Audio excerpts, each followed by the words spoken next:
right, it's Children's Day today, and this year's commemoration is a different one. There are no programs or activities to make the day memorable. Schools are closed and children are forced to stay at home in obedience to lockdown directives by the federal and state governments. The task of keeping them engaged in the areas of education, sports and leisure now rests largely on parents. It is Children's Day and they must be made to feel special, whether there is a lockdown or not. Joining me via Skype to discuss children engagement is Dr. Princess Olufemi Kayode, child protection specialist and criminal justice psychologist. Thank you for joining us on TVC Breakfast.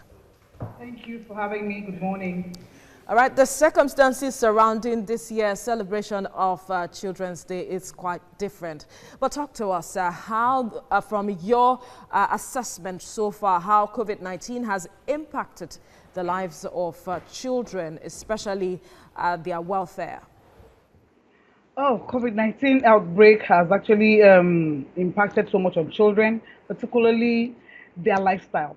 They're used to spending certain hours in school, spend certain hours at home, but now they're all confined within, a space. And then for those who are not used to being online, virtual school is what is happening for some, and that is for some, not even for the majority of children. Majority of children are not in school or accessing any educational materials at all.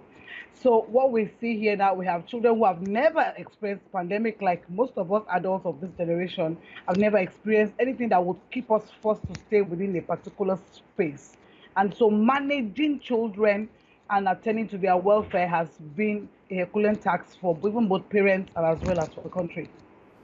All right, so from what you have said now, is it important then to engage them in situations like this? It is very important to engage them because children who are used to a particular pattern, suddenly everything changes, and within the past 3 months, they are forced to experience what they are not used to, and even keeping them engaged in terms of play, learn, and manage 24 hours without really stepping out of the house has been very, very interesting for parents. Some of them actually have been learning how to do extracurricular activities like learn to cook, learn to write different softwares for those who could access virtual space for trainings and learnings. And then now for others, it's just been work, play, maybe clean the house, assist your parents at home, and then clean the house. It's not really so much fun for children. They can't access other children. Yes, that limited space is there, but their own immediate environment. And psychologically wise, this is not really so good for them. And all they do is see their parents or they watch television. That is just, it's a routine that has become somehow like as if they are in prison, if I could use the word. All right, so we'll leave the conversation here now. Dr. Princess Olufemi Kayode, thank you so much for speaking with us.